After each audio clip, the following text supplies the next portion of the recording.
Hey everybody, Mark Herman, aka LA Bengals fan on most of the major platforms, and I am joined as always by Sam Schneider from Primetime Sports Talk. Not always from Cincinnati though, but you're with us. I'm working remotely, Mark. Working remotely. How long are you going to be in Cincinnati?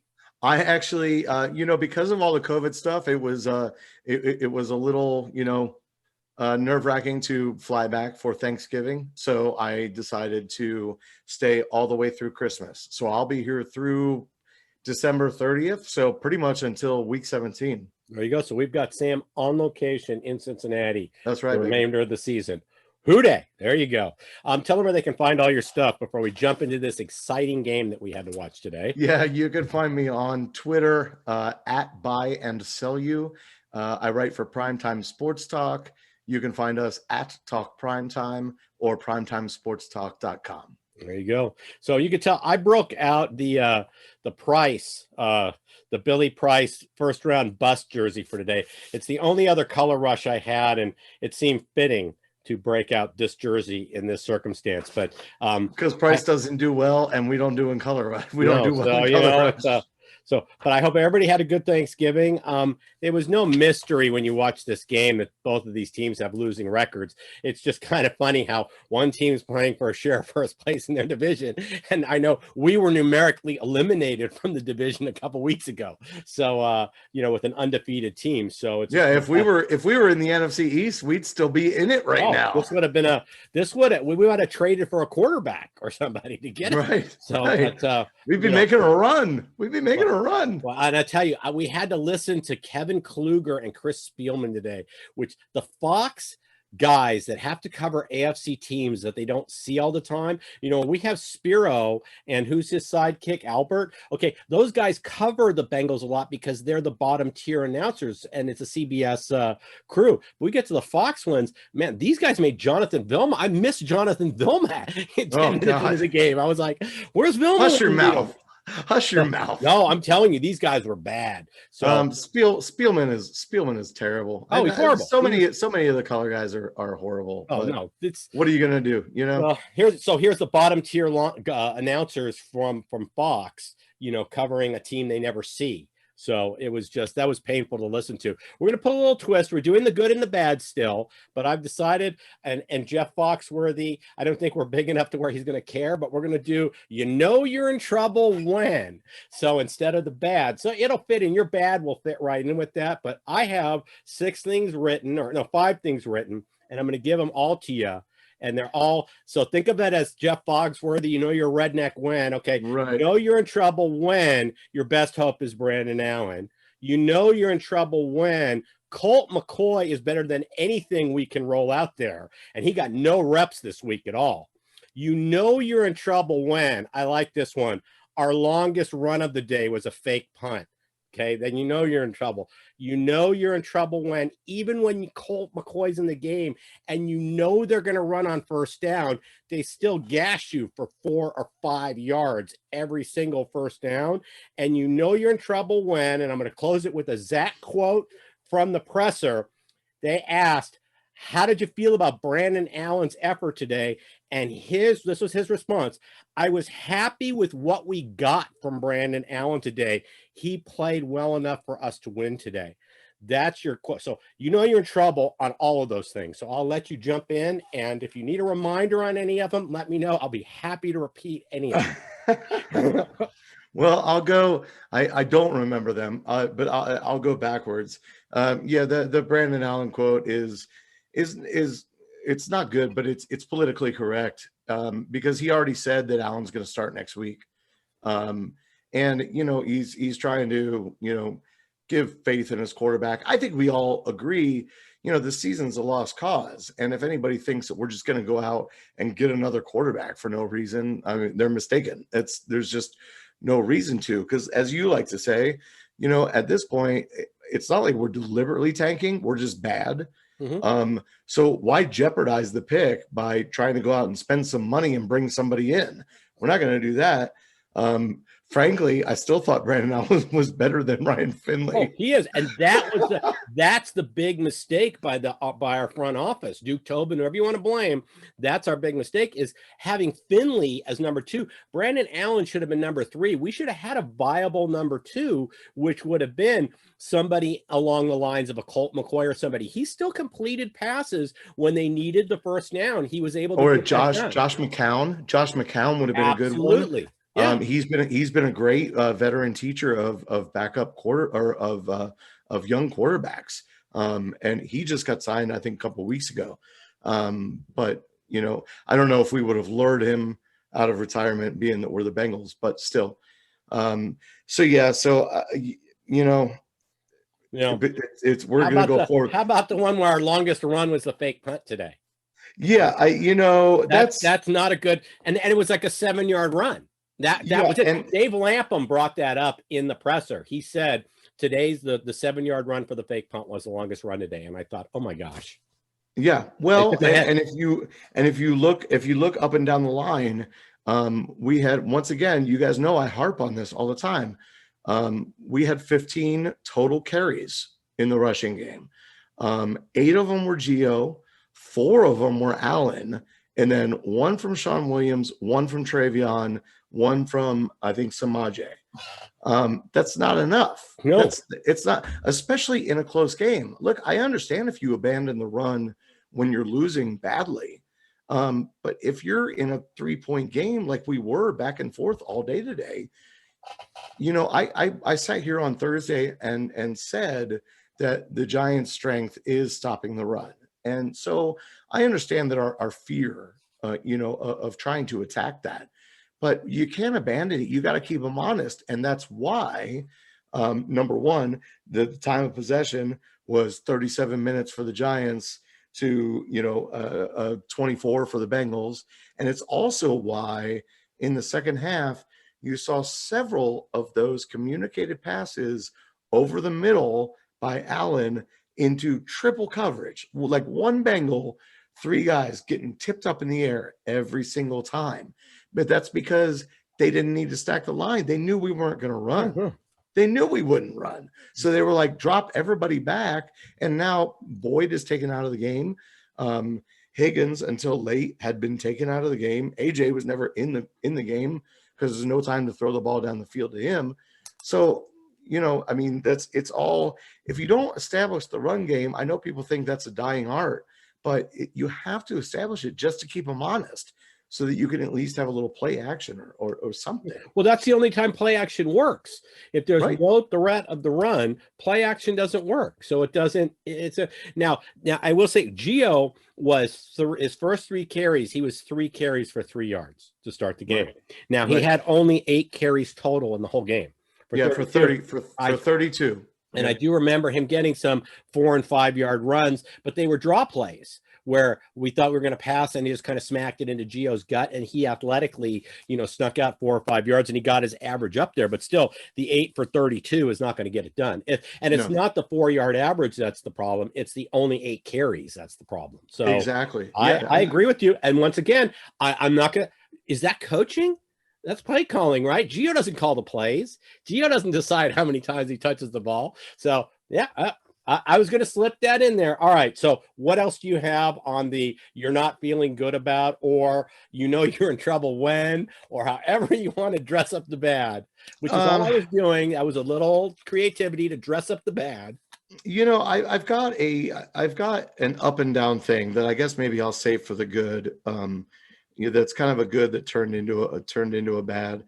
Obviously my notes are all over the place because we record this immediately after the game. Right. I didn't like the way William Jackson III played. I didn't like us, along with the rushing. I said on Thursday when we thought that Bernard was not going to play, that I wanted to see more from Travion Williams. And the one touch he got was a 13-yard catch, and he looked good. He looked really good doing it. So I was a little disappointed that we didn't try to work him in, or even Samaje a little more. But, We gave Williams the same number of carries that we gave Alex Erickson. The one carry you were missing was Alex Erickson's for -4. Well, thank you so much. That is my biggest bad, because I have Eric's name written down here all over the place. So and he wasn't on the field that much. He had that fourth down or the fourth quarter punt return where he put us in a position, right? Oh yeah, to get down there and possibly win the game. That's great. But before that, every time he was in there, I was like, why is Erickson on this team, and why are we designing plays to him? The little, it wasn't even a jet sweep. It was just a guy goes in motion, you hand it and he goes. Right. I mean, it's just too cute. It's too cute. And Alex Erickson is not enough of a playmaker to make something like that happen. And I'd be really, really, I mean, I'll sit here and listen all day if somebody's got an argument for why that roster spot couldn't be. And I like Alex Erickson. I like him a lot. But if you can make an argument as to why he should be on the roster over somebody else, I'm welcome to hear it. Okay. Like, well, you're talking about a staff that should have put Joe Mixon on IR 7 weeks ago and kept the spot iced by Mixon, and then eventually did put him on, so we know he's gone for another few weeks, and who has still had a roster spot for John Ross. Before you make that argument on Alex Erickson, you can't put John Ross back there to return punts. So I would just as soon have Erickson on the roster. Well, why wouldn't you just keep putting Brandon Wilson back there? Well, I'm just saying, before you start talking about roster spots, you got to clear John Ross's roster spot. You didn't pick up his 5th-year option. He's nothing. No one wanted to trade for him. You know, that he needs to be gone long before Erickson. You can show them both the door at the same time, but you have to have a plan for the spot, and I don't think they do. So that's a great point, and I agree wholeheartedly. I agree wholeheartedly. Those are 2 roster spots that we could absolutely use for someone else, or someone that's, you know, that's really going to perform on even if it's just special teams. Well, you keep and we learned today, we watched and Spielman, I don't know which one of those crappy announcers said it, but when Auden Tate went up and played DB to knock down one of Brandon Allen's balls so it wasn't picked off, and he did a really good job, because we know that, or I just said Brandon Tate, I meant Auden Tate. We know that he's great at the contested catch. He could go out there and play DB. I mean, if we in an emergency, we've got Denver using a guy from the practice squad who basically, would you say, we were talking before, he had 200 snaps at Wake Forest at quarterback, but he's basically a wide receiver. He's playing quarterback. I don't think he's ever been on the NFL roster. He's practice squad, and they were like, well, we got no quarterbacks because of COVID, so we're calling your number, bro. Yeah. So and I mean, good for him. Congratulations. I got to tell you, I watched the first drive of the game, and he was throwing some balls. I mean, he was throwing it farther than Brandon Allen was down the field today. Right. The whole game, he had longer passes. That's not saying a whole lot. No, it's not. Yeah, a friend of mine, Heath, texted me about how Allen didn't look horrible, and then when I told him that basically we have 10 points on the board that were all generated by the defense and the special teams, Allen hasn't done anything. He said, well, he's better than Finley, and I said, that's not saying anything. Finley's not even qualified to be a 3rd stringer, which is, once again, goes back to our conversation of why didn't we have a viable 2nd string with Allen as 3rd and not and Ryan Finley. So I did have one more bad, and it's just it's situational, I think, and I know that's one of your favorite words. Sure, it's important. I think that the first almost the entire first half, the offensive line actually did really, really well. Spain played well in place of Michael Jordan. The problem was, and again, a lot of the things I have to say today are, here's the good part of this and here's the bad part of this. They played really well. Unfortunately, the offense couldn't stay on the field. So, the defense was giving up points or whatever. Everybody was gassed. So, by the fourth quarter, the offensive line was just like, we got nothing left, man. Like we don't have anything. So they started out well, but they faded hard down the stretch. And that was a bad. I want to see them play 4 quarters, regardless of whether they have to get right back out there. And they did today, because, the Giants weren't exactly putting together a whole lot of sustained drives, even though they led the time of possession by a bunch. it wasn't anything, particularly amazing. So I understand those guys were getting tired, but they faded hard down the stretch, and that was the problem in the fourth quarter. I mean, we scored that last touchdown in spite of the offensive line. Oh, and that last touchdown, that was an absolute, I don't know about you, but that roughing the passer that they called on Allen was probably the most ticky-tack roughing the passer I've ever seen. I mean, it was just a little push. He didn't even go down to the ground. It was just, I just He thought, did. He went down. He went to the ground. that was such a ticky tack that aided. That's how we got the one touchdown. We got a junk score. Our offense generated a junk score off a gift roughing the passer.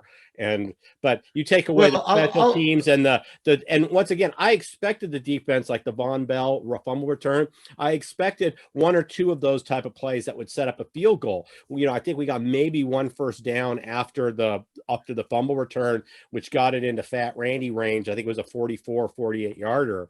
But that was basically generated by the defense, and then obviously the kickoff return.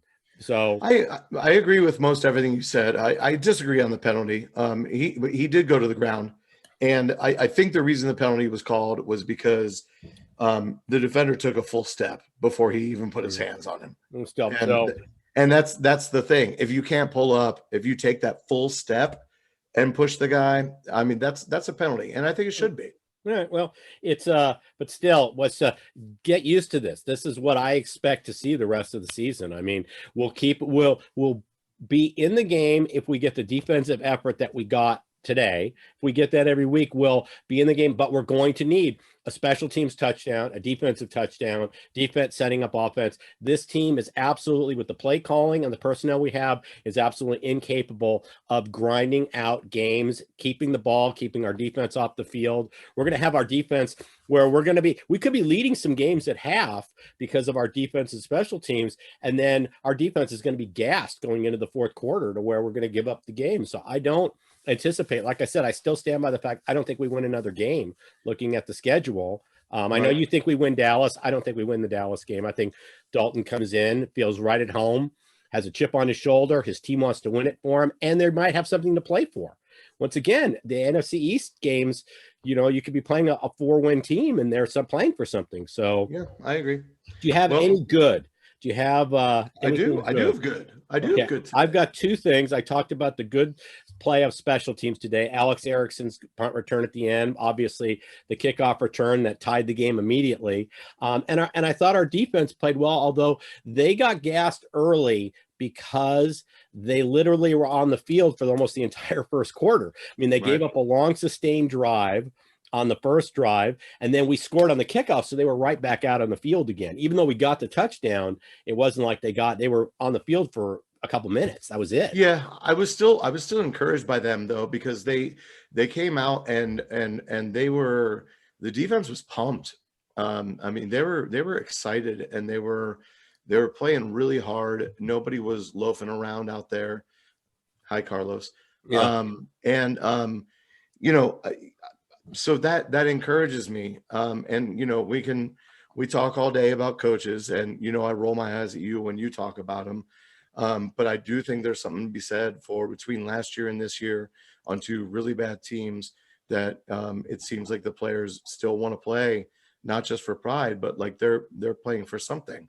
And they looked like, especially at the beginning of the game, I mean, they were just flying all over the place. I saw great games from Mackenzie Alexander, Josh Bynes, Jermaine Pratt had an outstanding Pratt had some really good plays early. And then coverage, which is surprising because he's usually not making the tackle and coverage, but he was. Yeah, and I think he also had 3 tackles for loss, if I'm not mistaken. And the 2 previous guys I mentioned, I think, had 2 apiece. And going back to the whole good and bad back and forth thing, Von Bell got burnt by Ingram, right at the very beginning. Right. He bounced back, had a great game. I think he led the defense in tackles. He had multiple tackles for loss and atoned for it on the fumble pickup. Yeah, oh, absolutely.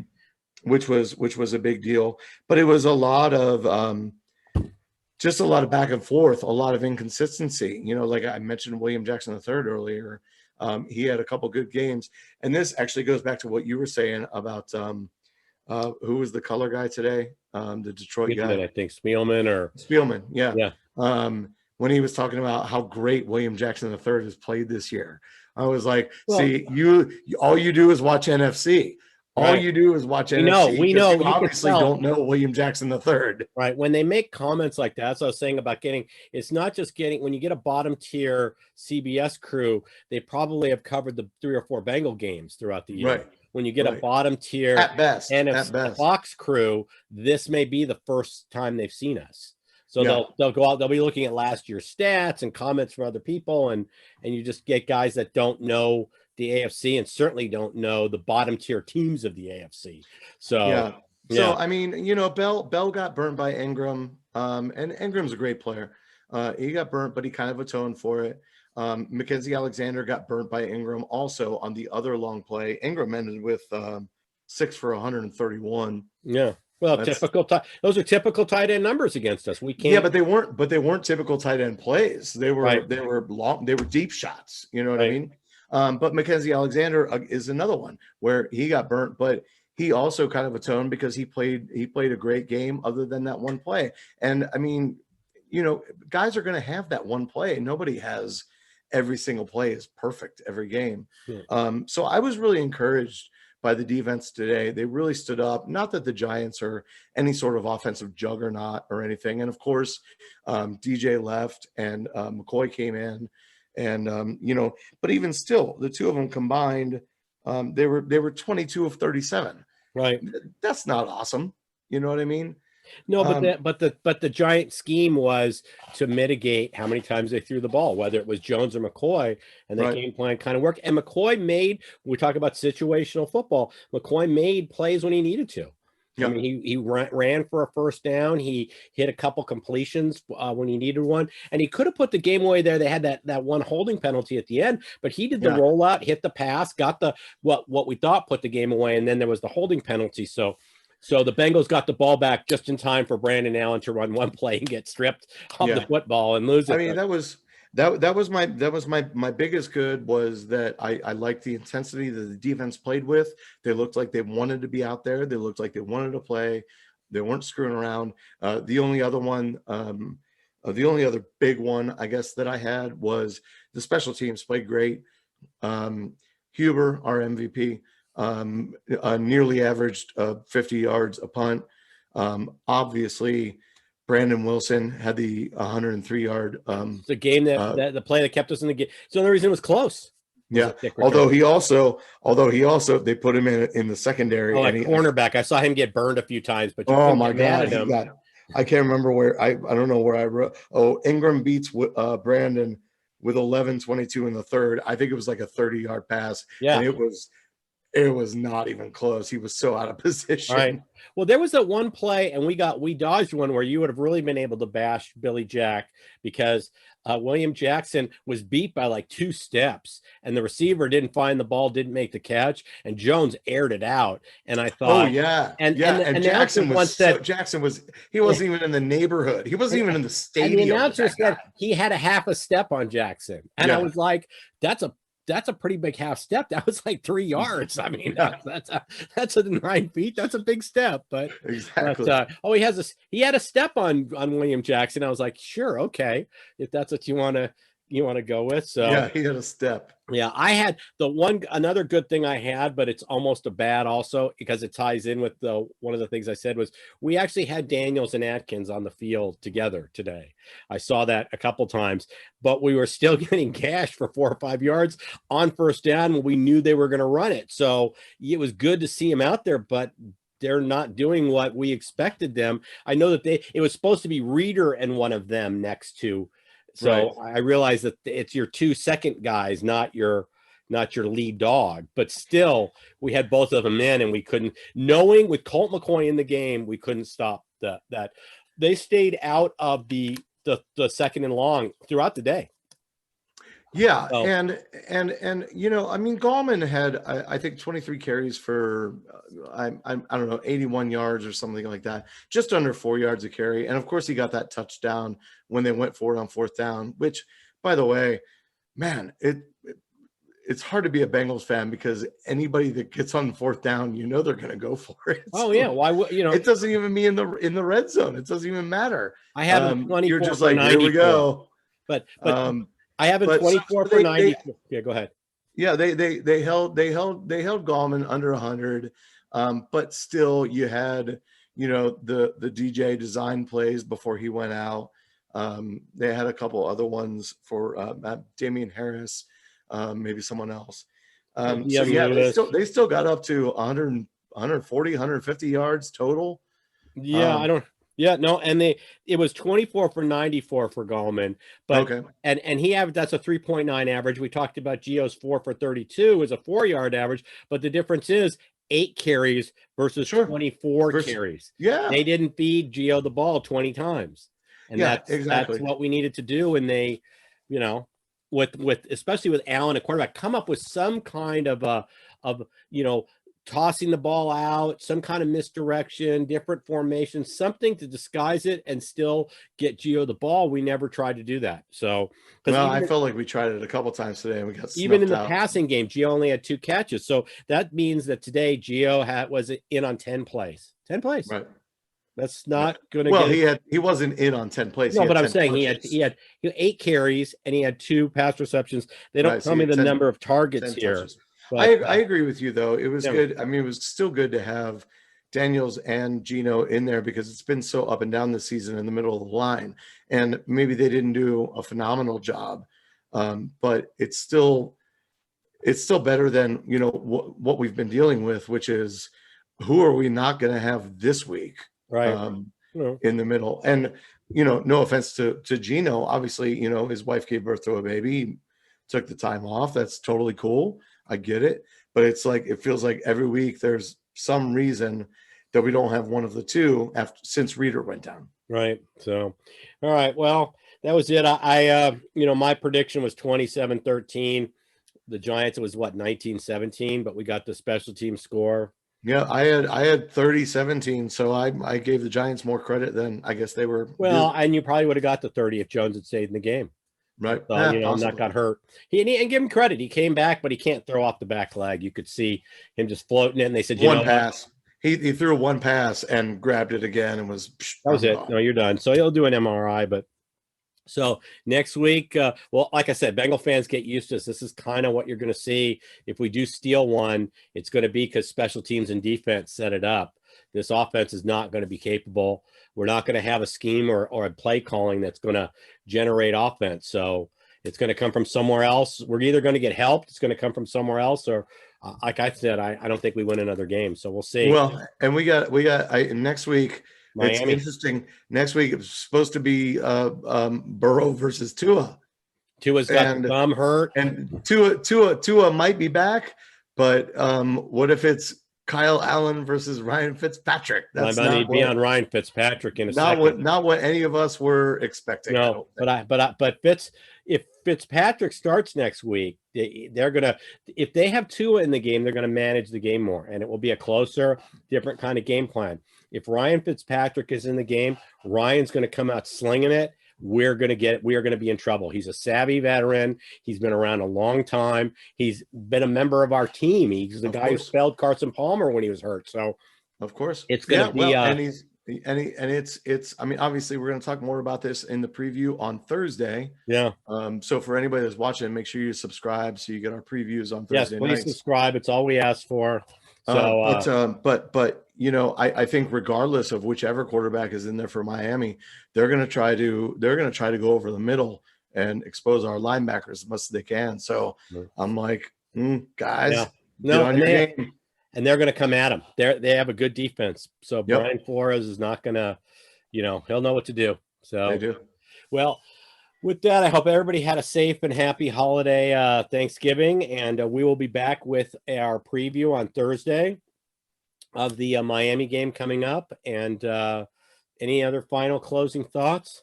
No, I'm good to go. All right, so we'll plug on through the rest of the season here, and I will say, hoo day, everybody. Hoo day. Hoo day. Take care, everybody.